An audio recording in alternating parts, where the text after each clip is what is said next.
प्रत्येक दिवस हे सारखेच नसतात. नमस्कार, मी महेश पाटील. तुम्हाला तर सर्वांना माहिती आहेच, नवरात्र चालू झाले आहे आणि नवरात्रीमध्ये जास्त तर व्हेजच कस्टमर खातात. त्यामुळे स्टॉल पण वेळाने चालू केला होता. स्टॉल लावून झाला आणि थोडा वेळ कस्टमरची वाटच पाहत बसलो होतो. एका दुसरा कस्टमर येत होता, तसं त्यांच्या ऑर्डरनुसार मी बनवून देत होतो. साहित्य पण कमी प्रमाणात बनवलं होतं. चढ उतार तर आहेच, पण अंदाज घेऊन मटेरियल बनवलं की लॉस होण्याचं प्रमाण कमी होतं. आज तर जास्त कामच लागलं नाही. वेळ तर जात नव्हता. बसून बसून कंटाळा आला. काम असतं तेव्हा वेळ कसा निघून जातो ते समजत नाही. पण प्रत्येक दिवस हा सारखाच नसतो.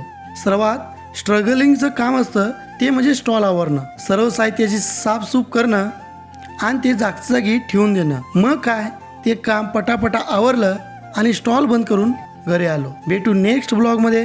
तोपर्यंत थँक्यू.